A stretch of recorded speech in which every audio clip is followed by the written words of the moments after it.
P. So Clint and I are pulling up to do some 1-2 punch on this guy. Let's see what happens. I'm pretty damaged at this point. If that KV gets a good shot, he could one-shot me. If not, he could two-shot me, no problem. And he's still at full health. It's going to take at least 2 or 3 shots from us to take this.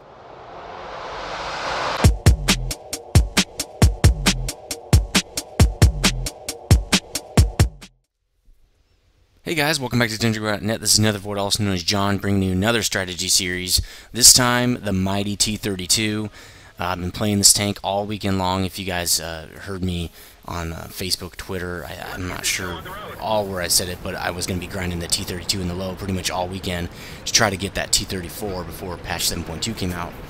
So I've had a lot of intimate time with this thing recently, and this thing is insane. I'm calling it the brown bomber now. It's ridiculous.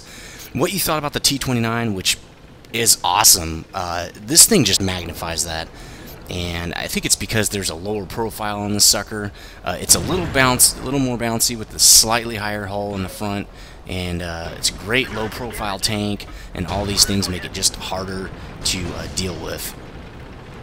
So I really had a lot of fun with this tank, and the way you play this tank is a little bit faster than other heavies that I've played. I'm not sure if that's going to be something that the T34 and T30 also have in common, and the new American tanks that are about to come in. But I definitely like it. The T29 was fine; it wasn't slow or anything. But the T32 is just a little bit faster, and it gets up. It has a little bit more acceleration, and then it seems like traverse is even a little faster. I don't really know, but it's just a much more fun tank to to play than the T29, and the T29 is already fun.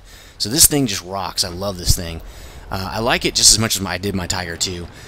I still think the Tiger 2 is probably a little better just because it has better frontal armor, but this tank is just fun, and it jacks people up, and I don't know, maybe I have great luck in this tank, but I have great games in this tank, and you're going to see a bunch of them.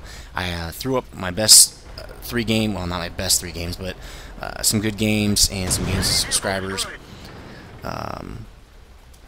So let's just get right into the overall attributes of this tank. 1,550 hit points, pretty good. Typical tier 8 heavy tank amount of hit points. 59.1 tons, pushed around by 800 horsepower engine. This is actually pretty good. It seems like it'd be a little heavy for an 800 horsepower engine, but it's really not that bad. It actually gets a pretty good speed going on. You hit 35 quite often, I found. This tank feels pretty speedy. I like it. It's not like an IS-3. That thing is really fast, but it's still pretty nice. It's a little faster than the Tiger 2 as far as I remember the Tiger 2. I could be, it's been a long time since I played it though, so maybe I'm just not remembering it correctly. Now the armor on this thing is actually really good. Hull armor is not that great, 127 in the front, but with the angling you're going to get, and it's really small lower glasses, it's pretty decent, and you don't get hit that often in the front like you'd think. It's still pretty soft, but it's not horribly soft. Side and rear, that's probably the only places you're going to really be able to get hit is the side and the rear, because look at that turret, 298 armor in the front. You're not getting through the front, just forget it, and don't hit the mantlet, forget that too. 197 on the sides, again, forget it. You're not going to pin that. I mean, it's going to be really difficult. If you get a shot on the side, just take it right here above the tracks. The back, again, 152. Again, you're probably not going to pin that. If you have like a 200 plus pen gun, you could probably do that, and you could try it. But if you really want to get a hit, just hit it right here in the 51 armor in the back here. That's probably where I'd hit it. So that's the armor, and where to hit it is not not weak points, but just where the armor is. And the shell damage is pretty standard, and we'll go over that in a minute. Rate of fire, pretty standard. The traverse is actually pretty good for a combined 53 traverse speed. It's not that bad. I didn't get circled. I did in one of the videos. I do get tracked, and you'll probably see it. And while we're doing this garage thing, where I get tracked, and I'm still keeping up pretty well. And then they fix my track because my crew has all repairs, their first skill, and I keep up and blow the guy away. So it's not too bad. You will get circled if you get tracked, but that's kind of any heavy. But with 53, it's really hard to circle this thing. View range of 460 is actually pretty good. I was kind of expecting more like 420 for most of these kind of tanks, so 460 is pretty good. And you'll see in one of the games I have, I do detect 4 guys. Out of the 3 or 4 heavies we've got, I'm the one that detected them, and I think it's because of this view range right here. Plus I have the Tier 10 radio, which helped me radio it back to everybody for 850 meters. The signal, we don't even need to talk about that. So let's go into weak points. Now, contrary to popular belief, this thing is actually not that soft. It actually gets softer when you get in the T34 and the T30. Hopefully the newer American heavies are going to be a little hardier than the T34 and T30, but the T32 is actually pretty good. It's probably one of the heaviest, the most armored of the American heavies. And so the weak points are pretty much this machine gun turret. If you hit through here, which is really soft, you can pen the radio man, which he sits right here, you can kill the radio man. You can also shoot for the lower glasses as you can for all tanks. It's kind of hard to hit though, because it does have the low profile, not like the E75 or the well, not the Tiger is not so bad, but the E75's lower glasses comes up to about here, so it's a lot larger target. Another good place are the 2 hatches here. The viewports are right here, and also you can get lucky and take out the radio guy here or the driver here. Obviously, if you can shoot it through the front, you can take out the driver or the radio man. Also from the front, you can hit the Commander Cupola right there. You will get a chance for ricochet because it is highly angled, but the Commander's sitting right there, so you have a chance to take him out as well. And that's from the front. From the sides, you can pretty much shoot anywhere down here, right above the tracks here in the middle. There is an ammo rack here in the back, and there's also ammo rack down below, about right here. It's kind of hard to hit unless you go straight through the tank or through the bottom. It's not like other tanks where I think the Tiger 1, the ammo is on the side here. The fuel tanks are also back approximately right here, and the engine takes up this back compartment here. So if you shoot it through this back part, you'll probably take out the engine. Those are pretty much the weak points of this tank. And that's about it for weak points. So moving on, let's do modules. Well, I got the biggest radio, and that's because I'm going to take this thing all the way up to T34. I did get this on the T39 or T29, and where is that? T34. T34. There it is. And it's just really good to get you a little bit of extra XP and credits just for being able to radio back enemy positions while they're being damaged to other players. Also for getting the first spot bonus on enemies if you do spot them first.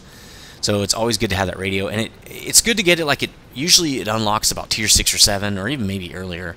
It's good to get it, and you can just unmount it before you sell the tank and mount it back up right when you get the new tank. You can almost put it on right away on all your new tanks, so I advise getting it.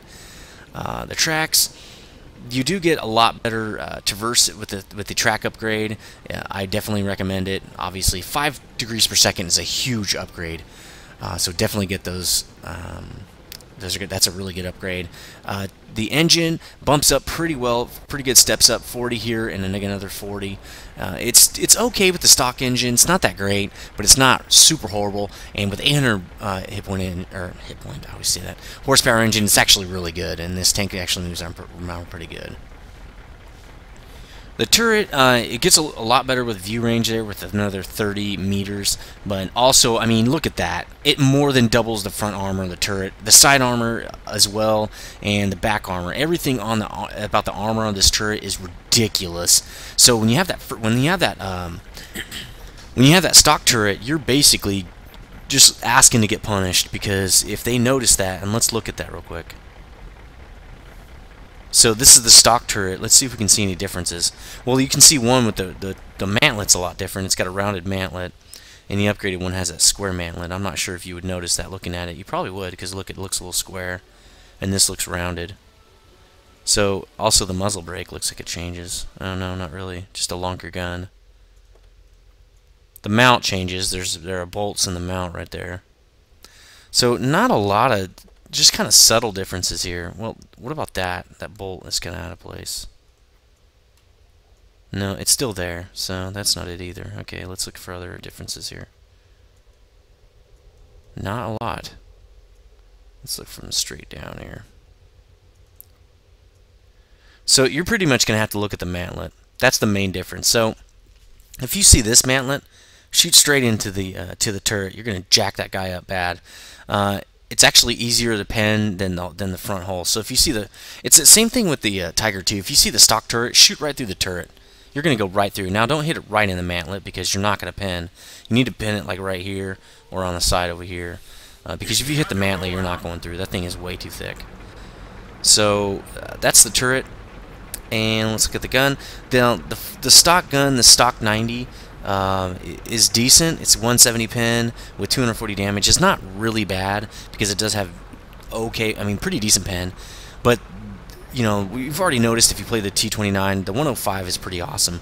Now on a tier 7, it's awesome. On a tier 8, the pen is actually a little low, and you really need to pick your shots, because this does not have the 220 something pin that like the Tiger 2 long 10.5 has, or the IS-3's BL9.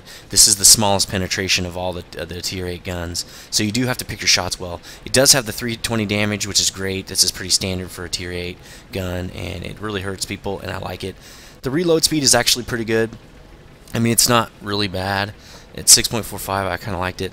I got this rammer on there, and it makes it go a little bit quicker there, so that's always nice. It's not too bad. So now that we've talked about modules, let's go to research.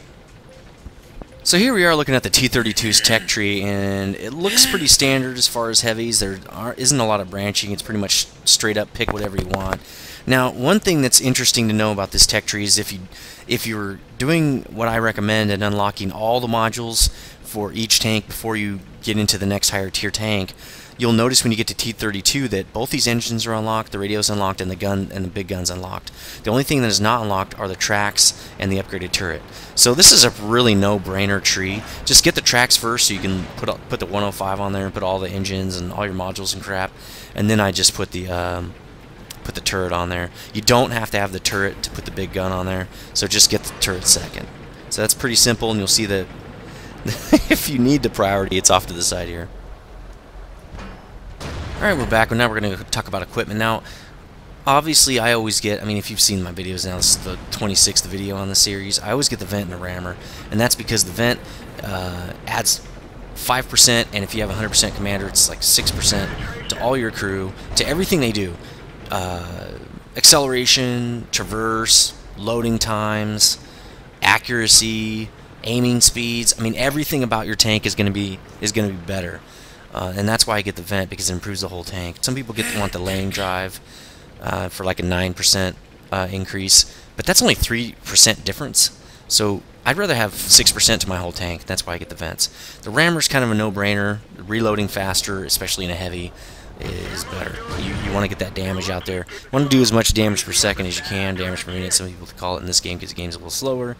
That's why I always get the rammer. Now, I got the spall liner because I thought, okay, in T10s I'm going to get RD'd to death. That's usually the primary concern for tier 10s. But since they nerfed RD, I'm not finding as many RD in the random battles, which is great, because there were just too many RDs. People were using them to make money, and it was just kind of ruining the game with 5 RDs on each side and stuff like that. It just kind of sucked. So the spall liner was like pretty much a must-have for a heavy, especially a tier 10 heavy. Now, since the spall liner is not as necessary, I might even go with the vert stab on this tank. It's pretty speedy, and you will be able to get shots on the move a lot better with this, or when you're doing pop-out games, this is going to help a lot for you to get your shot off either before the enemy hides, or you can get your shot off before he has a chance to shoot you, because you're going to back up, because your aim time is greatly reduced. Now what this vert stab does is it actually reduces the reticle size at all times. Well, not at all times. That's the laying drive, I think. But this is just much better. This is a great module for being on the move and doing pop-out game. Now, I did notice that the ammo rack tends to get hit a lot on this tank. I don't know if that was just because I was having bad luck, but I noticed a lot when I was getting hit on the side, and you'll see in one of the videos, I get hit on the side by, looks like an HE round from a slugger, and it takes the ammo rack out. It must be because they hit through these tracks right here and took the ammo out right here. So that is an option to get the wet ammo rack. I've never recommended it before, but in one of the games I played, I got my ammo rack taken out 2 times in like 10 seconds. I obviously repaired it the first time, but the second time I couldn't repair it. Having the wet ammo rack would have helped a lot. I would consider getting it. I mean, once you get it once, if it's not doing you a lot of good, or you're not sure if it's doing you a lot of good, just take the 10 gold and take it off. It's not that big a deal. It's only 10 gold. The laying drive, more for medium tanks, as far as I'm concerned. That vert stab is much better than the laying drive. So that's pretty much it for equipment. There's really nothing else to talk about.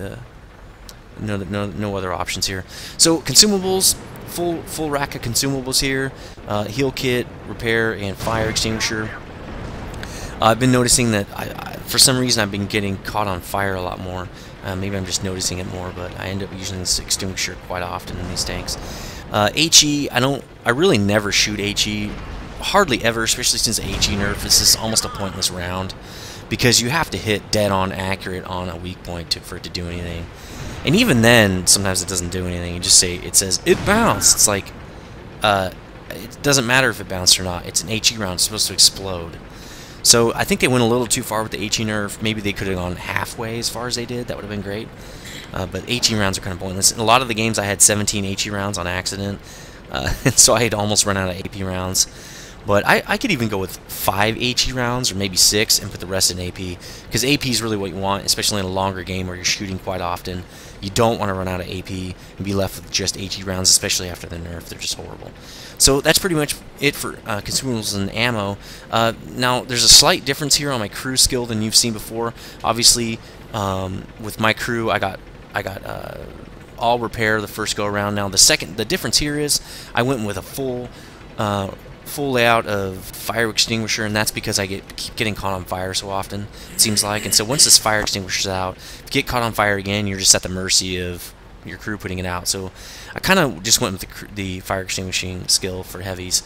I used to go with half camo, but since the camo rating on these are just not that great, and I don't have a camo net or anything, I just said, you know what, fire extinguisher is going to help me more. And you can see this guy's name is Wigga. That's kind of interesting name.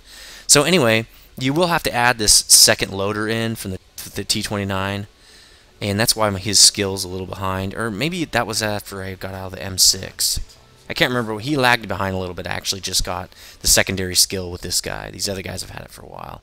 So anyway, that's what your crew's going to look like. The 100% crews are just awesome, and it really improves accuracy. Is probably the biggest difference, and the aim times. So that's this tank, and let's get into a game and see what it can do. So here I am spawned on Lakeville, and I'm on the south side of Lakeville. I'm just right off the bat. Oh, wait. Something I want you guys to see. It happens every time. Oh, speed's at 2 times. That's not good. Rolling over that house there. And I'm with a couple of subscribers, GamePower56 and Clint W9000. And I can't remember what your guys' YouTube's name are, so if this is you, please comment. So right away, GamePower and I are going for the city, as you really don't need a lot of heavies in the valley. You can do a heavy push in the valley, but I really don't recommend doing that because heavies tend to get bogged down in the valley and RD'd, or it's hard to get out of the way and you get shot, and it's just really not the greatest. Plus, usually a lot of heavies will go to the city, so if your team doesn't field heavies into the city just gets swamped, and then you get crushed. So we're going for city. We got lots of great tanks going for city, a couple of T44s. Actually, all the platooned guys look like they're going into the city. The T44s are also platooned. So we got Game Power, myself, the T44s, and this 4502A, and we're gonna wreck stuff. What do we got down here? Let's take control of the camera here. Oh, Tiger 2 down there in the lower part of the city. Yeah, I predict much wailing and gnashing in the teeth by the enemy. Now, I zoom by the T44s because they're not going to jump out. Those guys are pretty soft. They're looking for me to light some stuff up to see where the enemy is so that they can start flanking. So, we got two Type 59s here and an AMX 5100. I stopped here because I don't want to get sandwiched between the 100 and the Type 59. Kind of waiting for people to move up a little bit. Now that I've spotted a couple people are moving up. That's good. Pershing up here too. This could be pretty bad for us. Now, the way you fight these French tanks is if they're not going to pop out in groups and jack you up, their armor is really soft. So just pop out, hit the armor, and see how I fix my tracker there, and get the heck out of there. Because those things will unload all over your ass. Now, this is a great spot to shoot right through these pillars here. For some reason, a lot of people don't know that you can get shot through those pillars. They don't consider those. So those French tanks, while they do put out a lot of damage, they go down very quickly because they have really poor armor. As you can see, we just took that guy out. So, Pershing, a very good medium, but under these kind of conditions, doesn't really matter what you do. There's a little bit of 1-2 punch there with me and Game Power. Now it's time to clean up the city. We already got the city under control here. We're down 2 tanks, though, so we're getting really jacked up in the valley, it looks like. Now, see, they sent a lot of heavies to the valley, and that's why we're crushing the city. And the city is a quicker. Ooh, here we go. That's the soft spot on the Type 59 there. If you can see, right between the turret and the hull, there's a flat spot that moves across the front of the hull, and that's where you want to hit it. As you can see, I just popped that guy. Usually Type 59s get a lot of good bounces, but not today. So the city is a quicker path to the other side of the other base, and so that's why you generally don't want. You want to make sure you cover the city, because if you don't, people can roll right through the city and get to your base very quickly, while you are marching through the swamp over there on the left and getting bogged down. Also, it's very easy to defend on that valley, so the defense put up by the team is going to slow your advance. So here I was really tempted to keep pushing, but Game Power kind of brought me back to my senses. He's like, look, Nether, man, we got an RTB. And I was like, yeah, that's a good idea, man.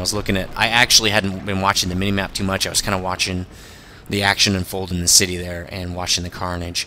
We're swarming them in their base. I'm pretty sure they got the base covered. T-44s and it looks like probably the Tiger II. Let's take the camera for a sec. Yeah, the Tiger II is not even damaged, so they got that. That's no problem. But see how look how much defense those guys can put up in the valley. There's just 2 guys, and they're holding off at least 3 tanks that I saw, a couple of heavies. Oh, not anymore. They got juiced, apparently. 1 heavy at least, and a medium there, and probably a couple of other tanks. Right now, it's even game. Oh, we're up 1 now. So this is going to be very interesting RTB here to see what happens. And see that 1 heavy kind of stuck back there. Either he's not advancing or the defense is holding him back. And that's why you need more people in the city on this map. Because if you don't, our team, you're going to have... Oh, man, what a noob move. I didn't think he was going to stop and shoot. I figured he was going to keep advancing. Now, he's got the Tiger I, which is a great snipe tank. It's not very good close-up because it does have weak armor. So what he did was right, and I should have kind of anticipated that. But I was too busy kind of watching upfield a little bit to notice it. So, and then, again, this is exactly why you want to field more heavies to the city, because we just did to them what would have happened to us if things were reversed here. So the Type 59, I can't see him. They've pretty much got our base. And it's a great spot to shoot right in that corner where the track meets the hull. You can get a track and a damaging shot on the guy a lot of the time, so I try to hit there a lot. Even on the same tier tanks, you can get a great hit right there. If you get a good hit, you can take out the track and get damage and stop them in their spot. He must be watching my videos because he's hiding behind this frickin' cover, pissing me off. I'm going for a better shot on this guy. And didn't get one there. He's behind cover. So here's where he's circling me because my track's out. I've already used up my repair kit, so I can't do anything about it. He's at 2%, but I got my track back up with my repair, my crew repair, and boom, he's dead. Boom! 666. The devil didn't help you on this one, buddy. Sorry. So 3 kills. Game Power's got a kill. Clint 9000 got a kill before he died. We got a KV testing us right here. Probably not going to happen. Maybe he's trying to do some defense. Or, I mean, I don't know what he's doing. Maybe just trying to get some more XP. So Clint and I are pulling up to do some 1-2 punch on this guy. Let's see what happens. I'm pretty damaged at this point. If that KV gets a good shot, he could 1-shot me.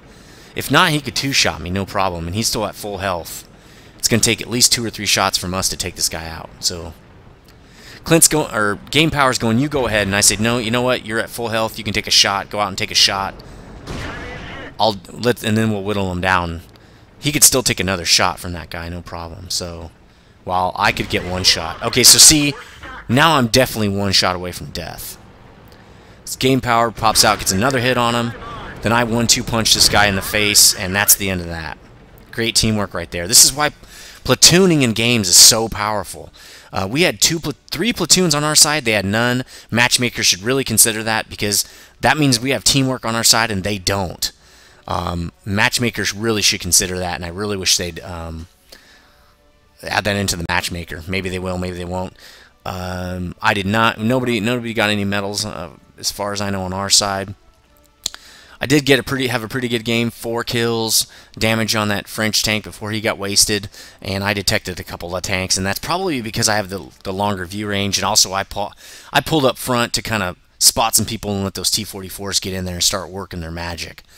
And that's this game. Great game, 1400 XP game. Good amount of credits with all the shots. I probably shot about 17,000 credits worth of shots, so I probably made about 10,000 on this game. Not that much. Maybe 15,000. It's still decent for a tier 8. So great game and great amount of kills, and this tank is really awesome. Please like and comment and favorite. Comment on this tank. Tell me what you think. Probably if you have this tank, you're grinding the crap out of it to get the T-34 if you don't have it. I know Darkling's doing it. Shout out to Darkling. I'm going to throw up a link to his channel. I haven't done that in a while. And I know he's grinding it out too. Darkling, let me know if you do have this T-34. I know I'm getting it in the next couple days. So I'll see you guys next week.